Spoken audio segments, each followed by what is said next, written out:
मुंबई,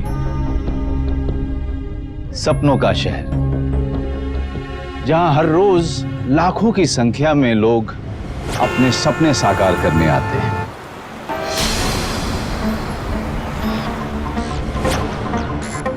सपना, नाम, पैसा, शोहरत, इन तीनों को कमाने का सिर्फ एक ही रास्ता है, बॉलीवुड।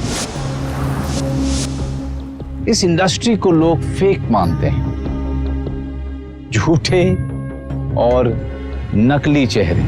आइए दिखाते हैं आपको इस नकली इंडस्ट्री की एक असली और दिलचस्प कहानी। चलिए मैम, आपको मैं ड्रॉप कर देता हूँ। नहीं सर, इट्स ओके, मैं कैब ले लूंगी। जब मेरे पास गाड़ी है तो कैब की क्या जरूरत है? आइए प्लीज। Thank you.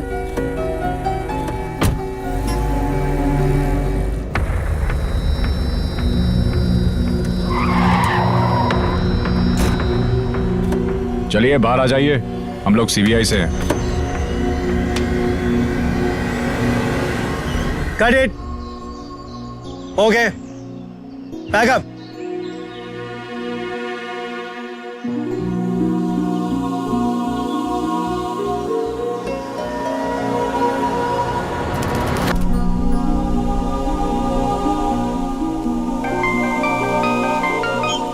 हेलो, देखो मुझे ऐसे फोन मत करना, मैं पुलिस में रिपोर्ट कर दूंगी, समझे? क्या हुआ? Any problem? No sir, all okay. चलो मैं उसी तरफ जा रहा हूँ। I will drop you. Okay sir, thank you.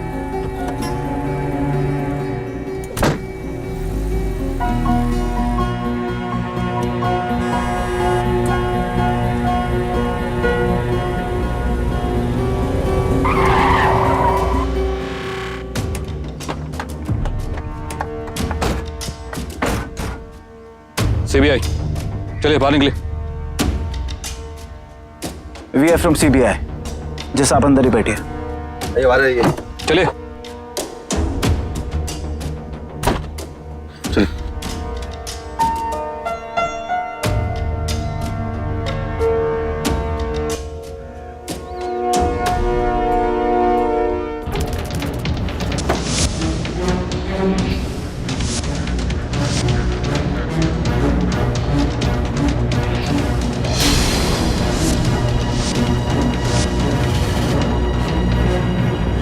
मौत के मुहाने पर खुद को खड़ा करने वाले ये शख्स रमेश सुमन थे।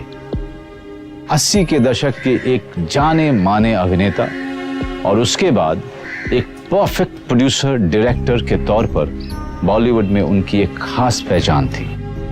उनका बेटा कार्तिक सुमन भी बॉलीवुड में बतौर एक्टर अपनी साख बना चुका था। बड़े पर्दे पर उसका उतरना हिट फिल्म की गारंटी थी। एक और खास वाकया रमेश सुमन से जुड़ा था और वो था उनके यहां सीबीआई का छापा। हालांकि उस छापे के बाद उन्हें क्लीन चिट मिल चुकी थी। तो फिर ऐसा क्या हुआ कि रमेश सुमन ने खुदकुशी करने का खतरनाक फैसला ले लिया? क्या रमेश सुमन की परेशानी से उनका कोई ताल्लुक था? इन तमाम सवालों के जवाब जानने के लिए हमें 10 महीने पीछे लौटना हुआ।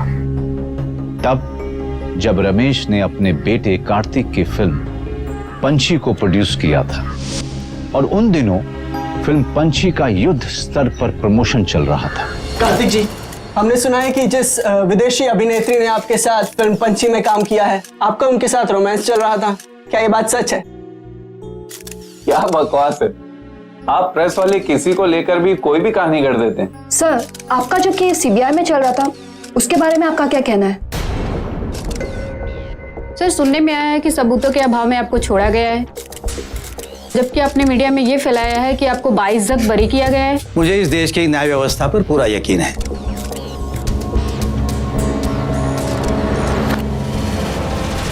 कार्तिक सर, आपको क्या लगता है आपकी आने वाली फिल्म सक्सेसफुल होगी?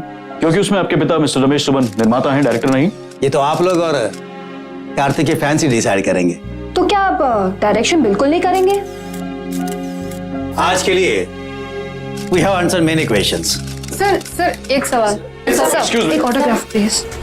फिल्म इंडस्ट्री में कहा जाता है कि आप कुछ भी कर लें, चाहे जितना जोर लगा लें, लेकिन शुक्रवार को जनता का फैसला ही आपका भविष्य तय करता है। काफी प्रमोशंस के बावजूद कार्तिक सुमन को कोई फायदा नहीं हुआ।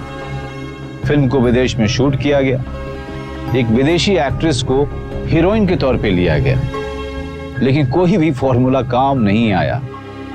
फिल्म बॉक्स ऑफिस पर औंधे मुंह गिरी और वैसे ही कार्तिक सुमन की स्टार वैल्यू।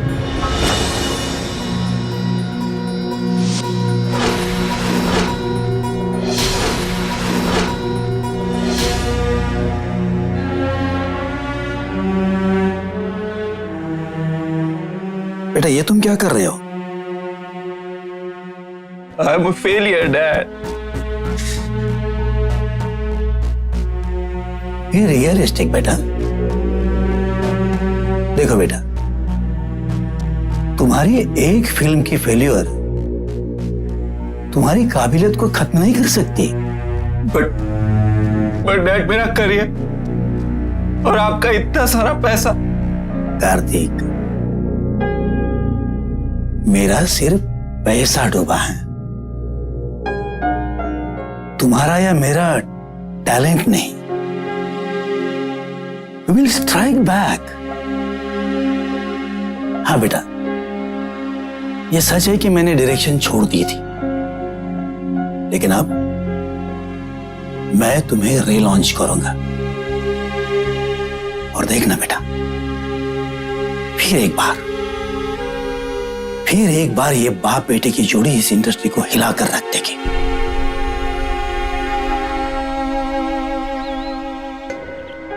अपने बेटे कार्तिक सुमन को रिलॉन्च करने के लिए रमेश सुमन ने पूरे जोर शोर से अगली फिल्म की तैयारी शुरू कर दी, ताकि खोई हुई इज्जत और पैसा दोनों वापस आ जाएं। लो, स्क्रिप्ट पढ़ लो। सर, आपकी स्क्रिप्ट मैं क्यों पढूं? आप फिल्म बना रहे हैं तो ऑब्वियसली फिल्म बहुत ही अच्छी होगी। लाइए, मैं कॉन्ट्रैक्ट साइन कर देती हूँ।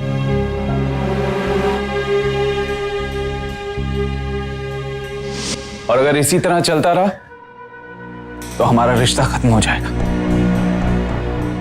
तुम्हारी भी कुछ ऐसी बातें हैं जो मुझे पसंद नहीं आती, लेकिन मैं तो तुम्हें छोड़ने की बात तो नहीं करती। मैं कहां तुम्हें छोड़ना चाहता हूं, बस तुम्हारी आदतों से छुटकारा चाहता हूं। वेरी गुड स्टार्ट बेटा, वेरी गुड, वेल डन।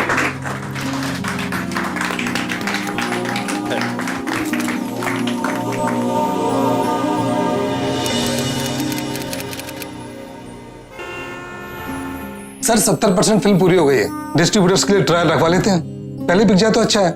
ठीक है, अगले हफ्ते की डेट फिक्स कर लेते हैं। Yes sir. शूटिंग जोर शोर से चल रही थी, फिल्म के प्रमोशन की बात शुरू हो गई थी। एक डायरेक्टर के तौर पर रमेश सुमन का रेपुटेशन बहुत अच्छा था। डिस्ट्रीब्यूटर्स को पता था कि जब भी रमेश अपने बेटे को लेकर फिल्म बनाते हैं तो फिल्म हिट हो जाती है।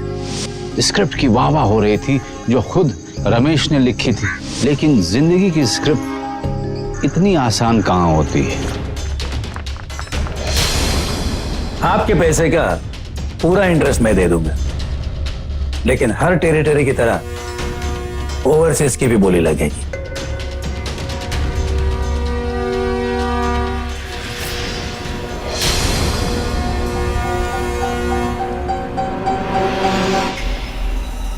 अब ये फिल्म हिट होने से कोई नहीं रोक सकता।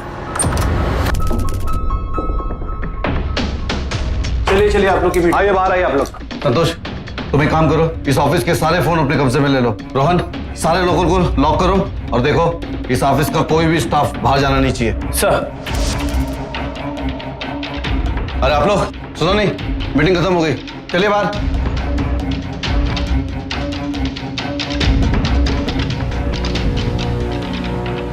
किसको फोन कर रहे हैं? पुलिस नहीं आएगी, सीबीआई का छापा पड़ा।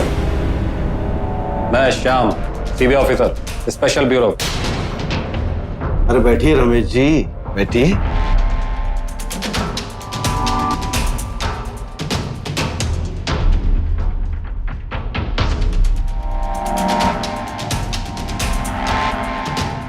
ऐसे चौंकिए मत मिस्टर रमेश।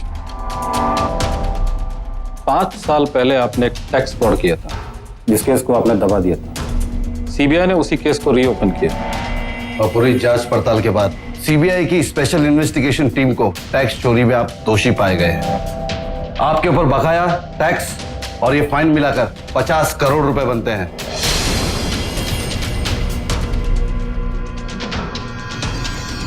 अब अगर आपको बचना है तो आपको 50 करोड़ रुपए का फाइन भरना ही होगा। और फाइन न भरने की सूरत में आपकी सारी प्रॉपर्टी, घर, गाड़ी, बंगला सब कुछ जब्त कर लिया जाएगा। और फाइन न भरने की सूरत में आपकी फिल्म भी जब्त हो सकती है और जेल की सजा होगी वो अलग से। सर, ये आप क्या कह रहे हैं? देखिए, मेरी बात सुनिए, मैंने कोई घपला नहीं किया है। देखो सर, मेरी फिल्म रिलीज पर है। अगर इस वक्त थोड़ी सी भी प्रॉब्लम होती है तो सिर्फ मैं ही नहीं, मेरा बेटा और मेरा परिवार, हम सब लोग बर्बाद हो जाएंगे। और दूसरी बात यह है कि अगर फिल्म रिलीज नहीं हुई तो फाइनेंसर और डिस्ट्रीब्यूटर मुझे कहीं का नहीं छोड़ेंगे। मेरे सर पर पहले ही बहुत कर्जा है। अगर ये फिल्म रिलीज नहीं हुई तो मैं कर्जे में पूरी तरह डूब जाऊंगा सर। हम तो सरकारी कर्मचारी, डिपार्टमेंट के ऑर्डर फॉलो कर रहे हैं। अब इसमें भला हम क्या कर सकते हैं? नहीं सर, आप लोग सब कुछ कर सकते हैं। देखिए सर, मैं आपको रिक्वेस्ट करता हूं, कुछ दिन के लिए, सिर्फ कुछ दिन के लिए ये फाइन टाल दीजिए। देखिए सर, मुझ पर यकीन कीजिए, अगर मैं ये फिल्म नहीं बनाता तो शायद मार्केट से पैसे लेकर मैं आपका ये फाइन भर देता। क्यों? फिल्म हमसे पूछकर बनाई थी आपने? जब देश और समाज का सवाल आता है तो कैंडल लाइट मार्च में खड़े होकर मीडिया के सामने इंटरव्यू देने लगते हो। सर प्लीज मुझे बचा लीजिए सर, मैं बर्बाद हो जाऊंगा। मैं जानता हूं सर, आप लोग कुछ ना कुछ तो रास्ता जरूर निकालेंगे। मुझे बचा लीजिए फिर, प्लीज मुझे बचा लीजिए।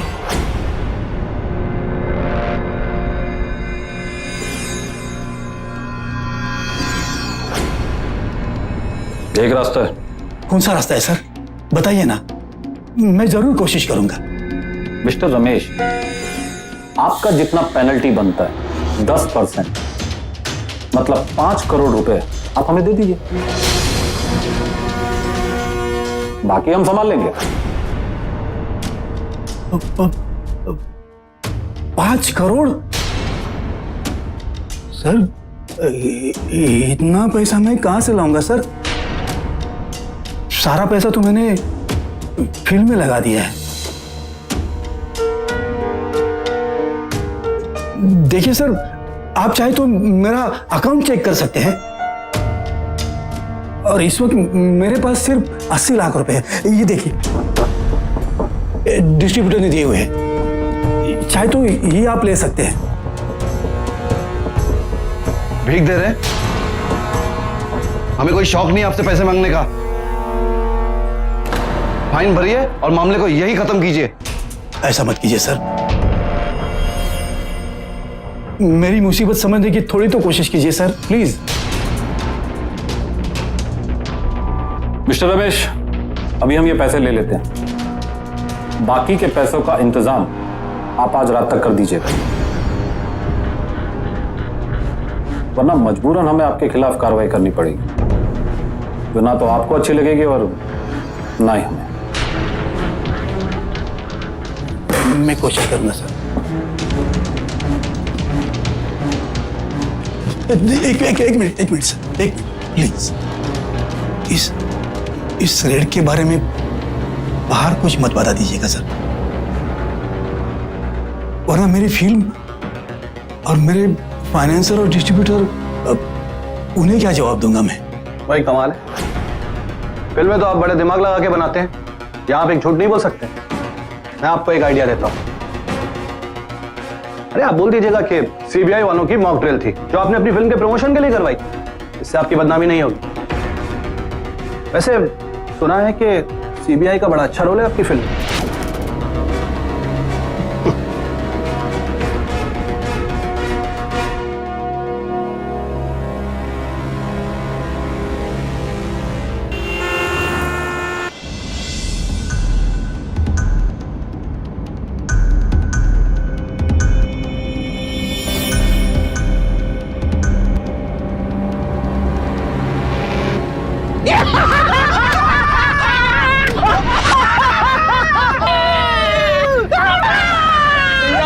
इतना बड़ा आदमी है, मुझे तो लगा था कि हम फंस जाएंगे। श्याम ने कच्ची गोलियां नहीं खेली हैं यार।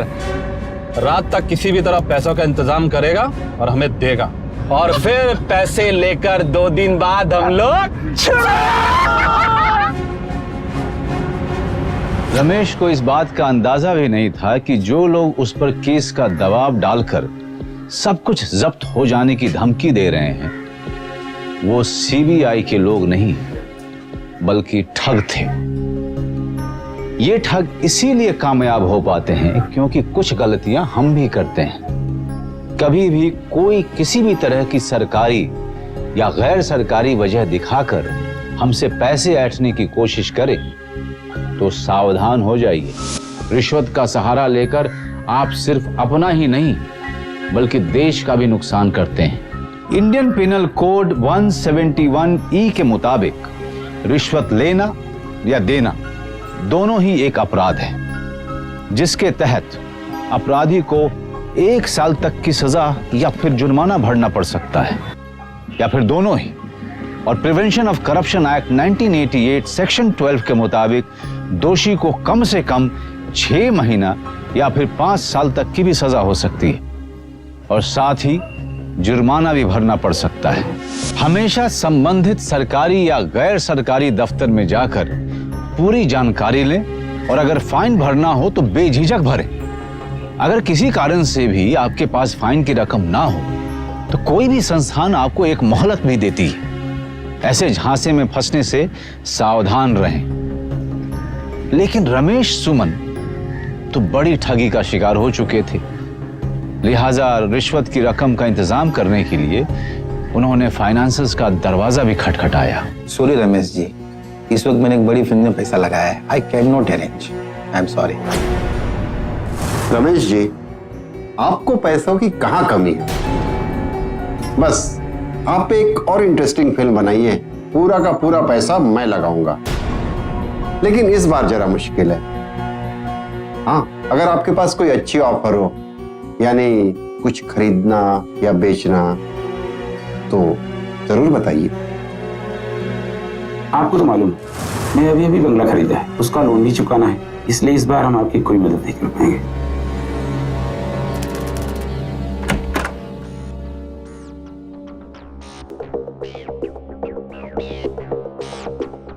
क्या बात है, इतना घबराए हुए क्यों है? आप ही का ऑफिस है, हम तो बिन बुलाए मेहमान है। आइए बैठिए बैठिए, इत्मीनान से बैठिए और बताइए आगे का क्या प्लान है।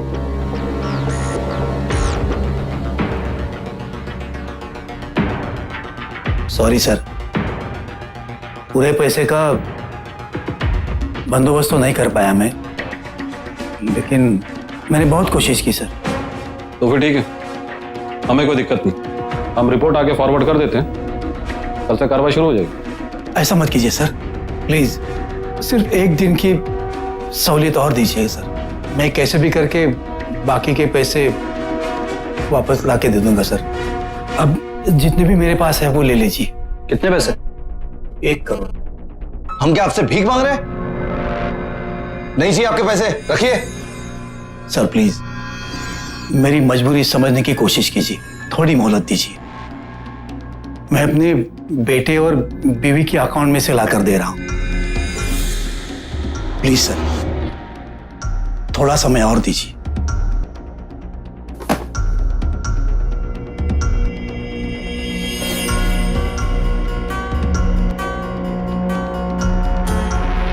कल तक का दिन बस, अगर कल नहीं हुआ तो आपकी फिल्म जब्त, ऑफिस और सारे अकाउंट सील, क्योंकि आपकी वाइफ और बेटा इस कंपनी के डायरेक्टर हैं, तो उन्हें भी जेल होगी। फैसला आप पर है।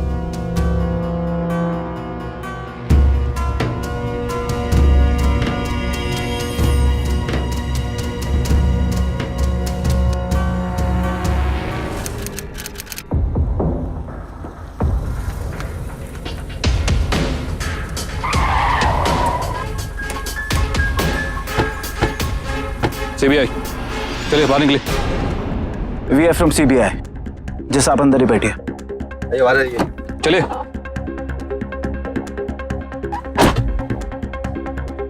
मिस्टर रमेश, हमने आपको 1 दिन की मोहलत दी थी, लेकिन पैसे अभी तक मिले नहीं। अब मजबूरन हमें आपको गिरफ्तार करना पड़ेगा और आपकी प्रॉपर्टी को सील करना होगा।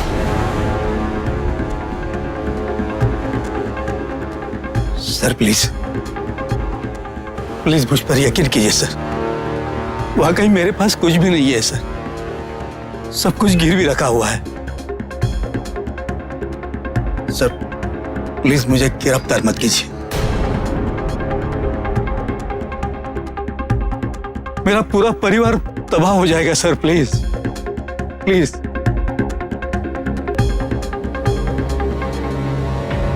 ठीक है, अभी तो हम किसी भी तरह इस रिपोर्ट को रोक लेते हैं, लेकिन हाँ, अगर कल सुबह 10 बजे से पहले हमें पैसे नहीं मिले तो आपकी फिल्म जब्त होगी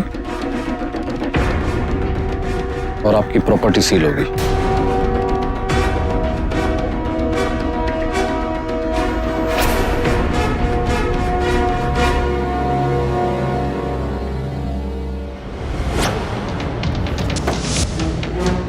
अगर कल सुबह 10 बजे से पहले हमें पैसे नहीं मिले तो आपकी फिल्म जब्त होगी और आपकी प्रॉपर्टी सील होगी।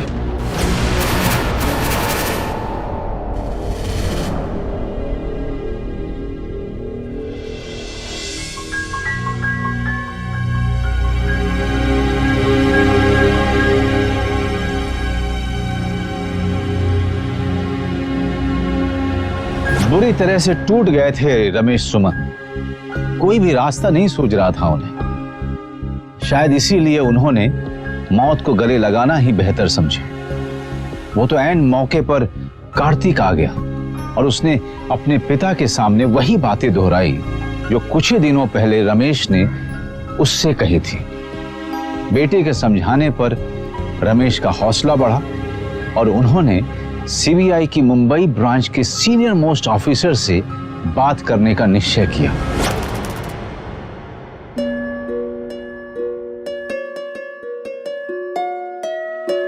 आप लोगों को कहानियां दिखाते हैं, लेकिन लगता है इस बार आप खुद कहानी का किरदार बन गए हैं।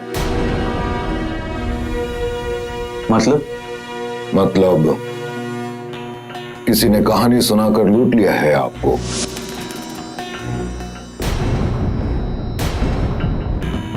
आपके नाम से कोई केस ओपन नहीं हुआ है, आपको बेवकूफ बनाया गया है। तो वो हमारे 3 करोड़ 80 लाख रुपए चूना लग गया। आपको 3 करोड़ 80 लाख का चूना लग गया मिस्टर रमेश।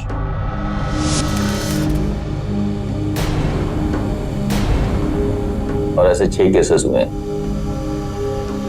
रमेश जी एक बात बताइए, जिस नंबर से आपको कॉल आता था वो जरा नंबर दिखाइए मुझे।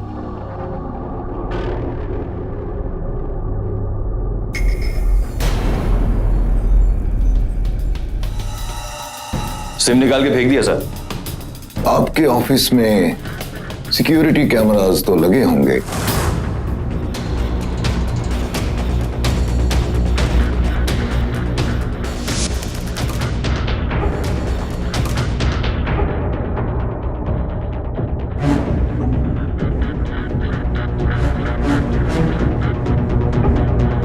एक मशीन दे, पीछे ले। हाँ लेकर, हाँ जूम करना, जूम कर।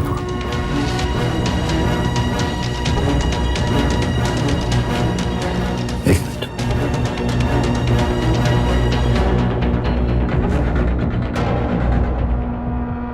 क्या हुआ तनुजा?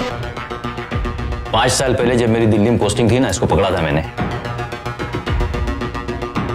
बहुत बड़ा ठगी है, श्याम नाम है इसका। लगता है सर ये दिल्ली छोड़कर मुंबई आ गया है। 2 साल की जेल भी करके आया। Are you sure? I am 100% sure sir. तो दिल्ली ब्यूरो फोन करके इसके डिटेल्स पता कराओ। सर, जिस नंबर से रमेश जी को फोन किया जा रहा था, वो नंबर अबरार अहमद का नाम पे रजिस्टर है और वो पानीपत का है sir. So what are you waiting for? जाइए पानीपत और उसे अरेस्ट करके लाइए, कुछ तो पता चले। सर, वो 5 साल पहले मर चुका है और अभी 2 महीने पहले नकली पेपर्स दिखाकर उस नंबर को खरीदा गया है सर। एक बात बता, शाम के घर गया था? जी सर, शाम और उसकी फैमिली दिल्ली के अपने मकान को बेचकर कहीं दूर चले गए। यहां तक कि उसके कोई रिश्तेदारों का भी आता पता नहीं है सर। इंडियन पिनल कोड 1860-468 के तहत forgery for purpose of cheating के मुताबिक गुनहगार को 7 साल तक की सजा और जुर्माना भी भरना पड़ेगा। पूरे शहर में नाकाबंदी कर दी गई। राघवन और तनुजा ने अपने इन्फॉर्मर्स को भी टटोल लिया, लेकिन सुराग का कोई सिरा उनके हाथ नहीं लग रहा था। तनुजा को पक्का यकीन था कि श्याम वही आदमी है जिसे उसने सालों पहले दिल्ली में पकड़ा था, लेकिन कोई भी सुराग नहीं। आखिर ये ठग गए कहां?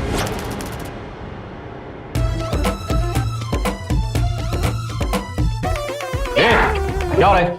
कुत्ते मौत पार्टी। मुझे खबर मिली है वो लोग सीबीआई के ऑफिस तक पहुंच गए। सीबीआई वाले हमें चारों तरफ ढूंढ रहे हैं। अब कोई भी यहां से कम 1 हफ्ते तक बाहर नहीं निकलेगा, समझे?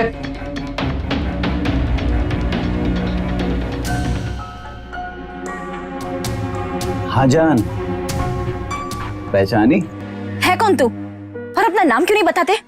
इतने दिनों से मुझे फोन कर करके तंग करके रख दिया है। जान, नाम जानकर क्या करोगी? मेरा काम देखोगी ना तो दीवानी हो जाओगी। What? क्या हो गया ना? किस पर चिल्ला रही थी? देखिए ना सर, कितनी परेशान हो गई हूँ मैं। पता नहीं इतने दिनों से मुझे फोन कौन कर रहा है। And I can't even go to the police. You know how the media is. हंगामा क्रिएट करके रख देंगे। I don't want that.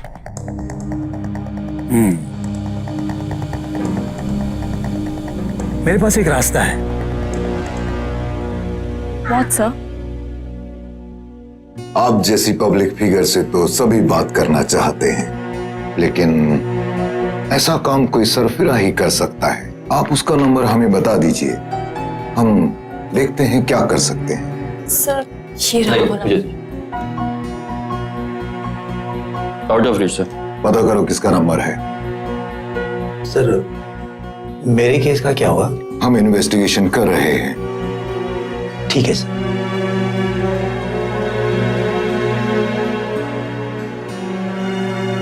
Sir, एक बात कहनी थी आपसे। जो नंबर मैंने अभी आपको दिया है, उस नंबर से मुझे कल से कई बार फोन आ रहे हैं, लेकिन हालांकि इससे पहले एक और भी नंबर है जहां से मुझे कई बार फोन आते थे, जो मैंने सेव किया है ऑब्वियसली, और ताकि मैं दोबारा उसे उठाऊं नहीं।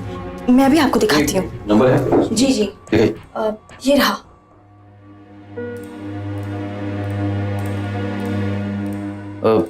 रमेश जी, जिस नंबर से आपका फोन आता था वो नंबर है भी आपके पास? हाँ, देखिए।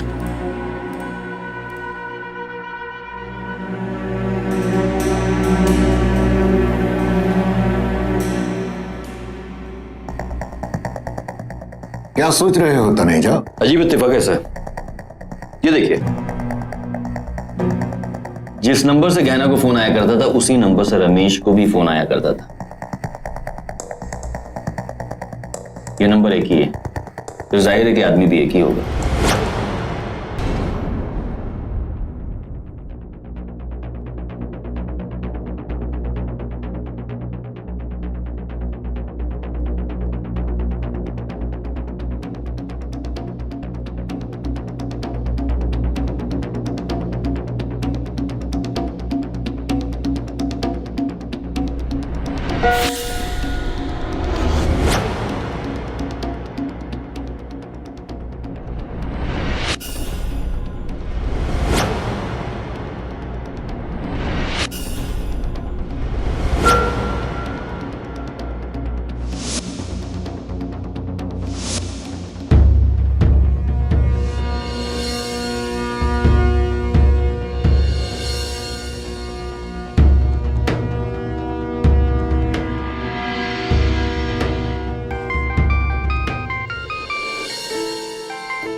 हेलो। हाँ मैडम जी, कोई दिखा आपको? 3 बजे का वक्त दिया था, अब 6 बज चुके हैं। मुझे नहीं लगता वो आने वाला। एक काम करो, आप निकलो, मैं कोई दूसरा प्लान सोचता हूँ।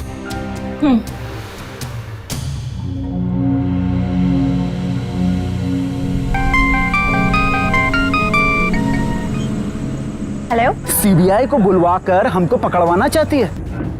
तेरे से तो मैं मिलूंगा, अब तू संभल। Hello hello. जी ज्ञाना जी, आप बिल्कुल भी स्ट्रेस मत लीजिए, आपका केस अब सीबीआई के हाथ में है। हाँ, हम कैसे भी करके उनको पकड़ लेंगे, आप बिल्कुल फिक्र ना करें। सर, आपके इंस्ट्रक्शन के मुताबिक मैंने पिछले 2 सालों में हुई फेक सीबीआई रेड को स्टडी किया। मुझे ऐसा लगता है कि इनका रेड का पैटर्न एक जैसा लगता है। और वो क्या है? सर, हम जहां भी रेड मारना चाहते हैं, हम मतलब CBI officers all over India, उसके 1 या 2 दिन पहले ये लोग अपनी फेक रेड मार देते हैं। कुछ तो कनेक्शन जरूर है सर।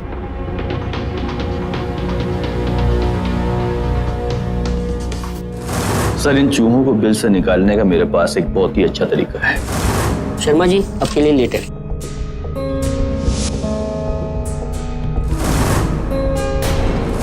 मैडम, आपके लिए लेटर है।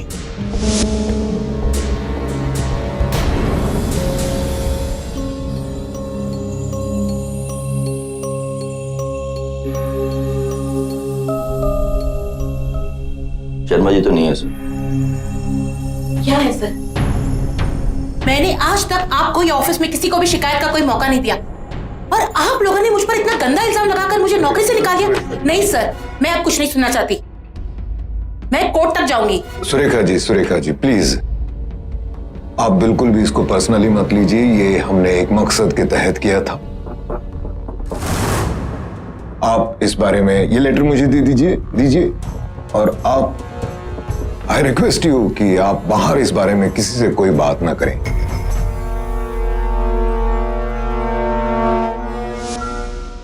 मिला सर, आपके लिए एक लेटर है।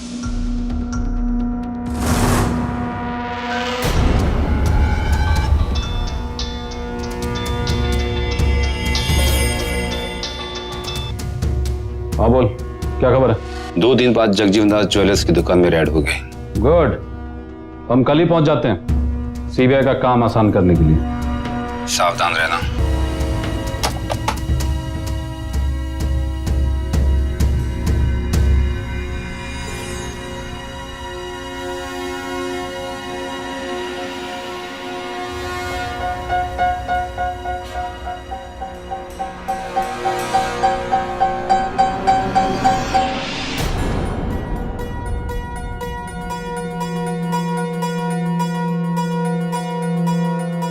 ये मेरी ही गलती है, लालच में आ गया था साहिब।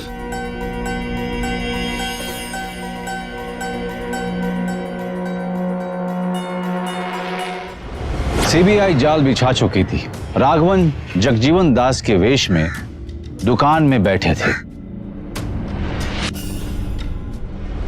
शिंदे सिक्योरिटी गार्ड के तौर पर दरवाजे पर पहरा दे रहा था। विलास सुनार के वेश में दुकान में बैठा था,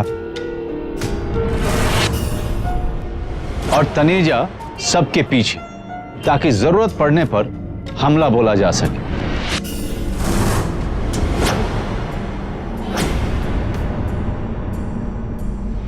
सीबीआई के बाकी लोग चारों तरफ वेश बदलकर खड़े थे। बिसात बिछ चुकी थी, बस इंतजार था कि कब खेल शुरू होगा। दोपहर के करीबन 4 बजे एक स्कॉर्पियो आकर रुकी, जिसमें सवार थे श्याम और उसके साथी। उन्हें नहीं पता था कि उन्हें पकड़ने के लिए सीबीआई अपना जाल बिछा चुकी है।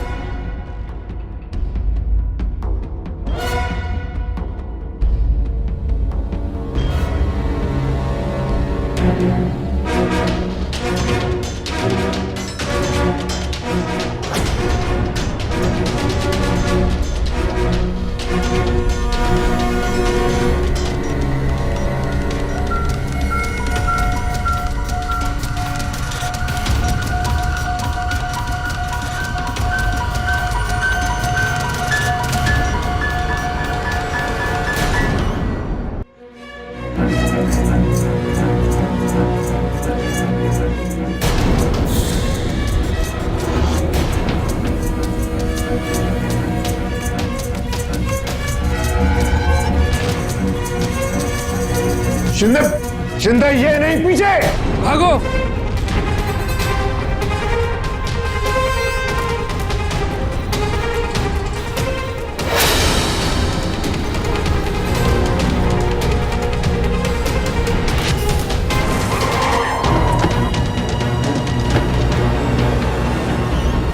रमेश सुमन की फिल्म ने बॉक्स ऑफिस के सारे रिकॉर्ड्स ब्रेक कर दिए और सीबीआई की मदद से उनको उनके पैसे भी मिल गए, क्योंकि वक्त रहते वो सही रास्ते पे चल पड़े। पर ज्यादातर केसेस में ऐसा होता नहीं है, इसलिए सावधान रहें। ये ठग आपको कहीं का नहीं छोड़ेंगे। कभी भी रिश्वत का सहारा ना लें और याद रखें, जो पैसा आप फाइन, टैक्स या ऐसी किसी भी सूरत में सरकार को देते हैं, वो देश और जन कल्याण के काम में ही आता है। आपका पैसा सुविधा बनकर आपके पास लौट कर आता है। ईमानदारी से जिएं और सुरक्षित रहें। किसी भी तरह का शक किसी पर भी हो तो तुरंत उसकी सूचना नजदीकी पुलिस स्टेशन में जाकर दे दें। हमारी सुरक्षा सिर्फ सरकार की जिम्मेदारी नहीं है, हमें भी सजग और सतर्क रहना होगा, तभी समाज सुरक्षित रहेगा। होशियार रहें, सावधान रहें। सावधान इंडिया, इंडिया फाइट्स बैक।